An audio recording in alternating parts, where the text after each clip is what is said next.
Hello everyone and welcome back to yet another video on the channel.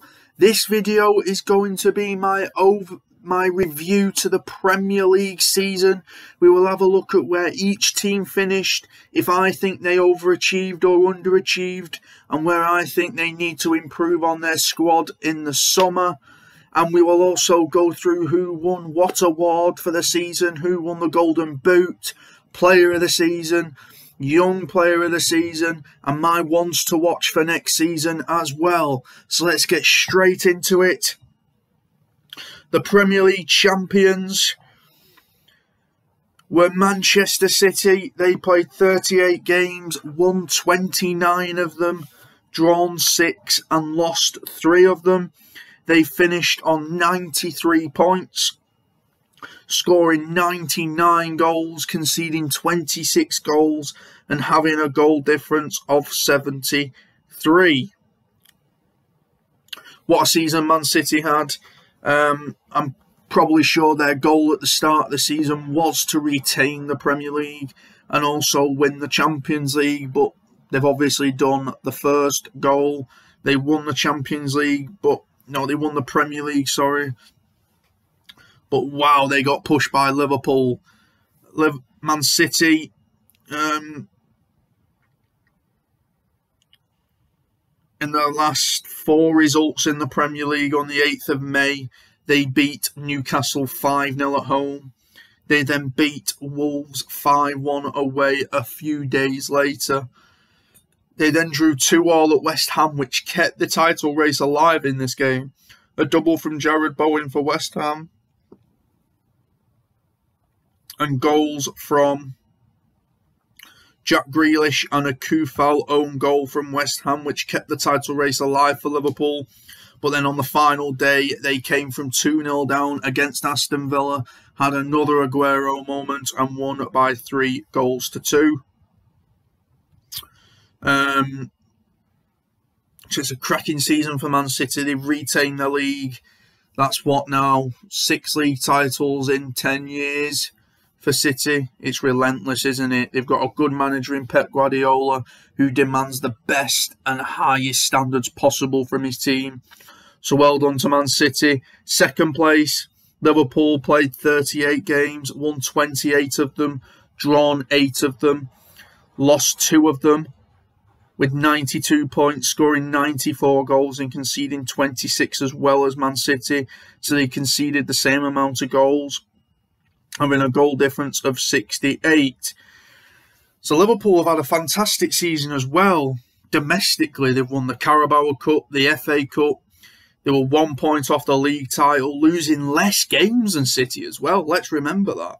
They've just drawn a couple more when City won a game, say. That's the difference in this title race this year. That's the standards that these two teams have set. As I said, they conceded the same amount of goals, 26 each. City getting 5 more goals than Liverpool, which was the difference. They're both high-scoring teams, good defensively, and Liverpool pushed City all the way to the final day, where they managed to just get past Wolves, but it wasn't enough.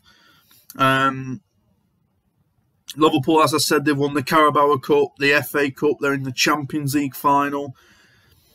Thankfully, they didn't win the league because it would have been a nightmare for United fans. But well done to Man City and Liverpool for making this league the league it is in the past couple of years. They've both been relentless, consistent, the best league in the world, and probably the 2 best consistent teams in the world as well, with top managers. Chelsea in 3rd place. We'll do 3rd and 4th, the last 2 Champions League places. Chelsea, first of all, 38 games played, obviously. 21 wins, 11 draws, and 6 defeats for Chelsea, with 74 points, scoring 76 goals, conceding 33 goals, and having a goal difference of 43. This season, Chelsea have stuttered a little bit towards the top 4. It looked like a few weeks ago they could have lost it, but then they managed to pull out a few wins from the bag and just about secure it. They've got a good team. They've probably underachieved this year, to be fair. European reigning champions. Not really set the world alight. They got to the Carabao Cup and FA Cup final and lost them both to Liverpool. There are improvements in that Chelsea squad, no doubt about that. Lukaku hasn't worked out this season. And they're going to have to spend some more money, aren't they? Apparently, the owners have offered Tuchel £200 million to spend this summer, which will be massive because they've lost players like Christensen, Rudiger. You could lose Alonso, Azpilicueta as well. That's a full back four. That's dangerous. Kante's not been in form either, Lukaku, as I've said. They've got players like Barkley who are nowhere near the team who can play. Kovacic has been injured. Jorginho's been out of form as well. So it's been a bit of a messy season for Chelsea. They started off really positively, but ever since the sanctions on them because of Abramovich, it's gone a little bit downhill and stale for them. So I think a good refresh of that squad will help them. Tottenham, credit where credit's due. Sat Nuno, beginning of the season, brought in Conte, stabilised the ship, got really, really good consistent form towards the end of the season with Kane, Son on the score sheet, Kulusevski as well. What a signing he's been. And they nicked Arsenal to 4th spot, and credit to them. They won 22 games, drawn 5, lost 11, with 71 points, scoring 69 goals and conceding 40. With a 29 goal difference. So that's something where Conte will want to improve on Spurs, I think, defensively anyway. And also scoring more goals, getting Kane, Son more ruthless, Kulusevski as well. They want to add to that team as well. And apparently the owners, ENIC, have given Conte a £150 million investment into the club. That's for on and off the pitch, so he will strengthen. And I think under Conte, those players and extra players will just improve. So credit to them. We'll go on to the European places then. We've got Arsenal and Manchester United. Arsenal first, 22 wins, same as Tottenham. 3 draws, 13 defeats. It was those defeats that cost them. They got 69 points, scoring 61 goals and conceding 48 with a goal difference of 13. Arsenal, a lot better this season than they were last season. But that's probably because they've had no European football. So you'd probably expect that from an Arsenal team, to be honest, not playing week in, week out, 3 games a week, having a lot of rest. They got to semi-finals of the Carabao Cup, got knocked out by Nottingham Forest in the FA Cup, so they haven't really took the domestic trophies that seriously when you thought they would do. In a way, Arsenal fans will think it's a very disappointing season and a failure, but it's a massive improvement from where you finished last year in 8th place. You've got European football back again. You just need to strengthen your team. You can't rely on the youngsters like Saka, Martinelli, Emil Smith-Rowe, Nketiah, who's just signed a new deal as well. Your experienced players have got to step up like Partey, Xhaka, El Nene as well. Tierney, you could say he's an experienced player now. He's captain. He's got to try and stay injury-free if possible. Ben White as well at the back. Good signing for them. Questionable with the price tag, but good signing. Ramsdale, great signing in goal. Future England #1 for me.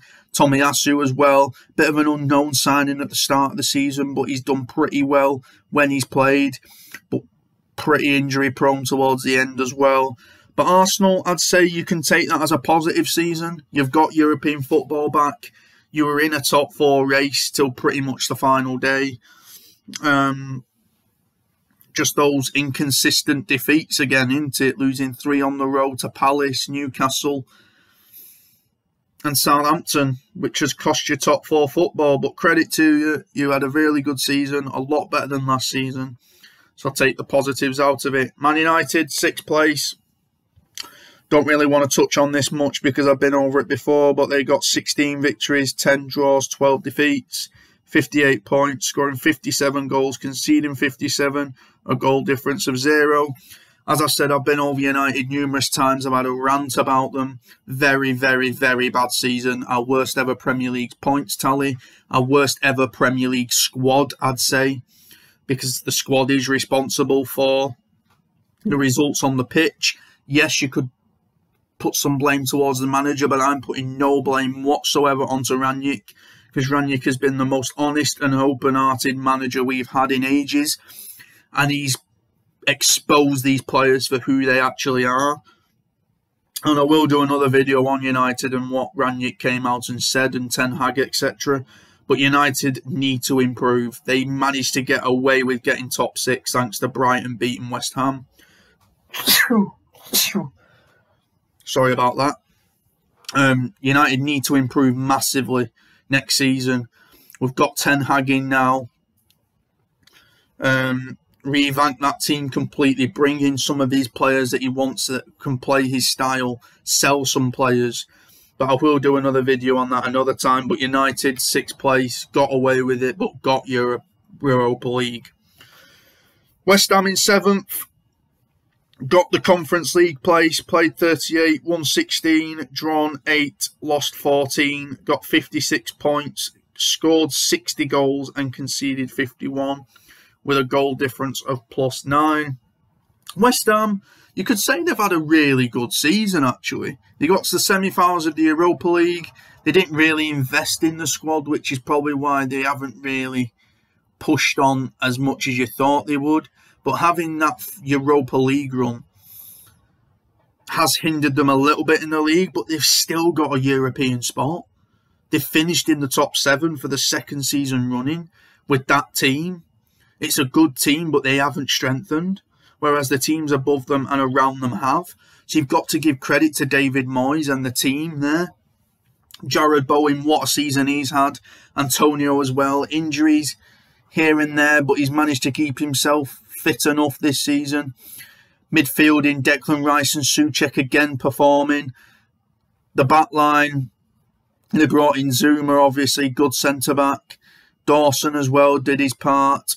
Ogbonna at the start of the season got injured. And Diop as well did his part. Cresswell, Kufal as well. Areola's come into his form at West Ham. And hopefully they can sign him on a permanent transfer. But you've got to give credit to West Ham where credit's due. They've finished in the top 7. They've got a European football again for next season. And you can say they're favourites to win that competition. Because it's, you could say no disrespect to the rest of Europe, but it's lower ranked teams. And you could expect West Ham to beat every single team in that competition. So credit to West Ham, they've got European football again. They'll go on all 4 fronts again, West Ham, so credit to them. And they make up the top 7. Let's get into the rest of the pack then. We'll discuss 2 teams at a time here. We'll go into 8th and 9th, which is Leicester City and Brighton. Leicester, 14th place, 10 draws, 14 wins, 10 draws, 14 defeats, 52 points, 52 goal difference. No, 3 goal difference, sorry. Very underachieving season for Leicester City, in my opinion. They went out in the group stages of the Europa League, but went to the semi-finals of the Conference League and sadly got knocked out. Leicester in the Premier League this season, though, you could say they've underachieved, but you could say you could see it coming. Players like Tielemans uncertain about his future. Vardy's been so many injuries this season.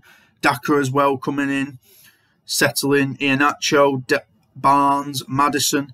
They've all performed occasions this season. They haven't performed consistently enough, which is why Leicester hadn't finished in a European place. But you could say they'll be back next year. They'll have no European football to focus on. They can focus on the domestic cups and the Premier League. So we'll see where Leicester finish next year. Brighton, really, really good season. Top half finish in 9th place. Good manager with Graham Potter. Some good promising players as well in Cucurella. He's being linked with a £45 million move to Man City, which is bonkers. Lamptey as well, good player, highly rated. Neil Maupay as well, McAllister, Basuma as well in there. They've got some good players down there, Brighton. They invest really well in their team and sell on players for massive profit. So he's doing a really good job, Graham Potter, and I think he does deserve a bigger job in the future. But they finished with 51 points, winning 12 of their 38 games, drawing 15 of them, and losing 11. And you could say with Brighton, if they turned some of them points into 3 points, they could have been fighting for 7th. They were only 5 points off 7th, which is mad for Brighton. But they've had a really good season. So credit to Brighton. Wolves, 10th place, middle of the table. They were fighting for European places towards the end, but then faded off, sadly, with the defeat to City, Liverpool. I think they lost to Brighton in that run, Burnley in that run as well, which faded them off massively. They won 15 of their games, losing 17 of them, also finishing on 51 points. Bruno Lage, good first season in charge, you could say. Stabilised Wolves in the Premier League. Got good players in Ruben Neves, Moutinho, Jimenez, Cody at the back as well, the skipper. On for good things, Wolves, but they need to strengthen their team and keep hold of their good players, but we can see how they will do in the future. 11th, Newcastle. What a second half to the season they've had. Eddie Howe, massive, massive respect to him. Yes, he's had the money. He's managed to bring in players like Bruno Guimaraes, Kieran Trippier, Chris Wood. But they've got to click. They're the right players for Eddie Howe. They've come into Newcastle, fitted in perfectly to his system, came from the relegation zone. They were unbeaten in the last few months of the season at home. They won every game pretty much. No one could beat them. And they were really hard to beat away from home as well. So Newcastle, really credit to you. And with that money, you could really grow next season. You could really push that top 7 places. A really, really good credit to you. They finished on 49 points, winning 13 of their games and drawing 10 of them. Scoring 44 goals, conceding 62 goals, and a minus 18 goal difference. But you could say that's mostly from the start of the season, when they were leaking goals for fun. They couldn't pick up points from anywhere. And then obviously they brought in some players, stabilised a lot. And Eddie Howe deserves the credit he gets. 12th place, Crystal Palace. Really good first season for Patrick Vieira. Stabilised Palace in the Premier League. New system, which will take a while for the players to get used to. But really, really good manager. Players like Zaha, Eze, Elise, Ayew, Benteke as well, Edouard. They've got some good players down there, Palace. And I'm sure they'll continue to strengthen in the summer. And hopefully push for a top half finish next season. I think a lot of teams in the league will progress. Palace won 11 of their games, 15 draws and 12 defeats, 48 points, scoring 50 goals and conceding 46. So again, he'll want to strengthen that defence to make sure they're a little bit tighter and not conceding so many goals. And then maybe getting those front players like Zaha, Ayew, Eze, Elise together in form and scoring goals for them, because their home form is massively important to their success. But really good season from Crystal Palace, really good stable start for Vieira, and I'm sure he will build on that team. 13th, Brentford. Good first season in the Premier League for Brentford. They've overachieved in my opinion. They were probably bookies' favourites to go straight back down at the start, but they've proved everyone wrong, which is credit to them. Thomas Frank, what a manager. Danish, no one knew who he was. He's proved himself massively in the Premier League. Players like Ivan Toney, Mbeumo, Janelt, Eriksson came in January and transformed their fortunes, beating Chelsea 4-1 at Stamford Bridge, getting a draw with Liverpool at the start of the season. Massive credit to Brentford. They've won 13 of their games, drawn 7 and lost 18, got 46 points. They scored 48 goals and conceded 56. So that's another improvement where I think Brentford will want to improve on. tightening up the defence a little bit, because 56 goals is a lot of goals to concede, but not as many as some teams have conceded this season. But I think if Brentford can concede less goals and score a little bit more, they will pick up more points next season and maybe push for a top half finish as well. But I'm sure Thomas Frank will strengthen, and if Christian Eriksen stays there for another season, I'm sure they will do really well. 14th, Aston Villa. Really, really strange season from Villa, to be honest. They started the season off okay under Dean Smith. They beat Man United at Old Trafford. Then they sacked Dean Smith when they went on a really bad run. I think they went into the drop zone at one point, and then Gerrard came down from Rangers, probably won about 4 or 5 on spin, and a massive feel-good factor back in Villa again. They signed Coutinho in January on loan, which they've made now permanent, which I will go through again in another video. And they're making moves already in the transfer market for next season. They finished 14th. They won 13 games, drawn 6, lost 19. 45 points, scoring 52 goals but conceding 54. So yet again, another team conceding more goals than they are actually scoring them. Not by many, but by Aston Villa standards, you would expect to score more goals than concede. So that's somewhere that Gerrard will want to strengthen, and I'm sure he's already going to strengthen. Hint at who they're going to sign in the transfer market. I'm sure Villa will be a better team next year. I'm sure they'll start pushing up the table as well. So teams like Man United have got to be careful with teams like Villa, Brentford, Newcastle, Wolves, Brighton, Palace, all going to strengthen and improve next season. They've got to be careful that they match them as well. But I'm sure Villa will improve next season, but they have stabilised themselves in the Premier League for another year. And you could say it's a bang average season for Villa. Maybe underachieved a little bit, but they've done okay. 15th, Southampton, Ralph Hasenhüttl. It's a strange one with Southampton, to be honest. Ralph Hasenhüttl has done a good job there. But I think the Southampton fans are losing a little bit of patience in him, to be honest. The 9-0 defeats they have every season, and then they bounce back, and then go on another bad run. It's like no real consistency with Southampton. They had Broja on loan this season. Livramento as well, who sadly got injured. They had Armstrong, Walker Peters, Ward-Prowse as well, set-piece specialist. They won 9 games this season, drawing 13 and lost 16. They finished on 40 points, scoring 43 goals and conceding 67. So yet again, Southampton aren't scoring enough goals and conceding too many goals.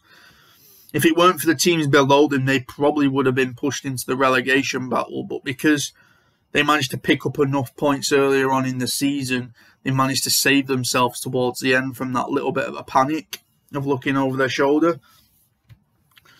Will Ralph Hasenhüttl be there next season? I think he will. Will he survive the whole season? I'm not too sure. It depends how they invest in the summer, who they buy, and what the results are as well, because at the end of the day, it is a results business. But we'll see about Southampton. They're so inconsistent, they're so unpredictable, but they seem to get the job done. They seem to stay in the Premier League year in, year out, which is credit to them. 16, the most shocking underperforming team of the season, Everton. What's happened to these? At the start of the season, they brought in Rafa Benitez. Didn't seem to work out at all with the fans. They didn't like him because of his Liverpool connections.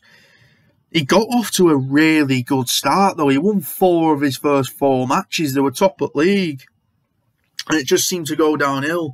They signed Damari Gray, Townsend. They only spent about £2.5 million on players that summer, bringing in free transfers because they were affected by financial fair play. And I think that was a downfall in their season, to be honest. They won 11 of their 38 games, drawing 6 and losing 21 games with 39 points. They scored 43 goals and conceded 66. For a team like Everton, that's shambolic.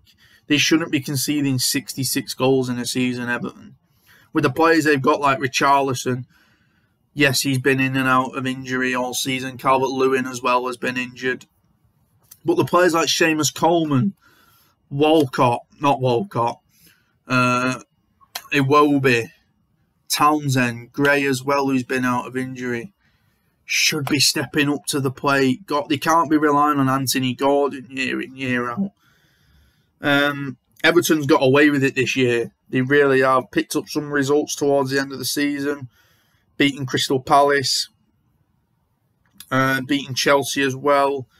They were only 4 points above the safety line, which is massive for Everton. Probably would have been the shock of the season if they went down. But thankfully they stayed up and they survive another year. But Everton need to improve next year. I don't think it can get any worse than it has been this year. I'm sure Frank Lampard will bring in his players he wants, get rid of the players he doesn't want, and get Everton back towards mid-table again to just stabilise them a little bit. 17, Leeds United. What an end to the season it was for Leeds. They got a 2-1 win at Brentford and Burnley lost, which meant Leeds stayed in the Premier League. They won 9 of their 38 games, drawing 11 and losing 18. They got 38 points, scoring 42 goals and conceding 79 goals, Leeds. Wow, they got away with it. Bielsa at the start of the season wouldn't change his tactics or his system, which meant they were so open to play against United. Scored 6 past them on the opening day, I think it was. They're so open to play against. It's a good brand of football, but also so risky at the same time. You wouldn't like to be a Leeds fan when you're watching your team play like that. Jesse March came in, made them more competitive, made them more organised, didn't concede too many goals. But he managed to keep Leeds up on the final day, which is all that mattered, through a penalty from Rafinha and a goal from Jack Harrison. So Burnley got away with it, but they survive another season. So we'll see you next season in the Premier League, Leeds. We'll now go into the 3 relegated teams. Burnley in 18th place. I'm so gutted to see Burnley go. They've done so well in recent years in the Premier League to survive on the budget they've done. They sacked Sean Dyche. In a way, I don't think it was the right decision, because I do think Sean Dyche would have kept them up. I think it was a laughing, back-in-the-face decision to sack him and then get relegated. Yes, they had an upturn in form by winning like 3 on the trot in April to get them out of the drop zone, but they just couldn't get over the line. They finished on 35 points. They finished 3 points adrift of Leeds. It was that defeat on the end of the season. It was in Burnley's hands and they blew it. So Burnley are back down to the Championship. Watford and Norwich, nothing much to say on them. They just had shocking seasons, really underperformed. I'd expect Watford to put more of a challenge in, but they didn't. They just went back down with a whimper. Norwich did as well. They seem to be too good for the Championship, but not good enough for the Premier League, and something's got to be sorted with that. But they are my reactions and my views about the Premier League season. I think a lot of teams like Villa, Palace, Newcastle, Everton, Wolves, Brighton and Leicester and West Ham will all progress and grow in the summer, which with teams like Man United looking over their shoulders, so they have to be careful. But I see them teams improving, signing players, and I see the Premier League getting stronger and stronger as well. So they're my views on the Premier League season, where each team finished and where I think teams will progress next season. Let's go into player of the season then. The player of the year was Kevin De Bruyne. Probably deserved, to be honest. Let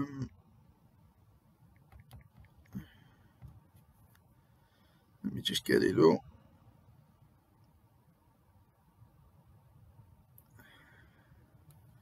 Sorry about this.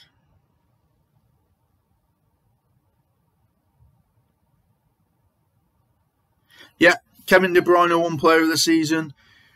Probably deserved, to be honest. He's just a class act, isn't he? He's such a good player.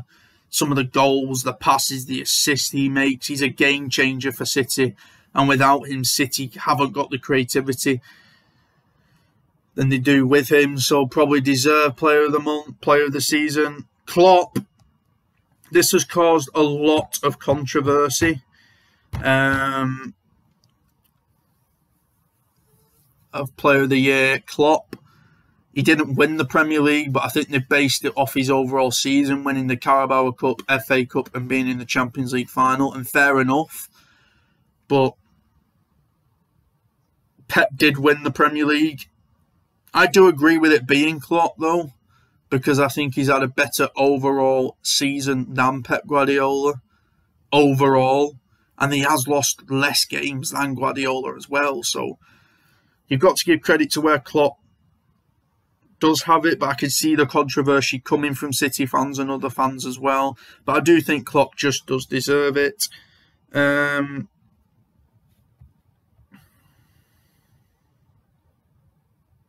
Son and Salah shared the Golden Boot on 22 goals each. They got one each. What an incredible season they both had. Son in a Spurs team that were fighting for top four. Some of the goals and creativity link-ups with him and Harry Kane was so good. So deserved for Son. He's such a good underrated player. And I don't know why teams in the top ends of Europe aren't looking at him. Salah as well, good season again. Winning another Golden Boot. Just seems to be getting better and better, doesn't he? Needs to sign that contract, though, from Liverpool's fans' point of view. Otherwise, they're going to lose him in a year. But I'm sure he will sign it. But yeah, that's the awards, really.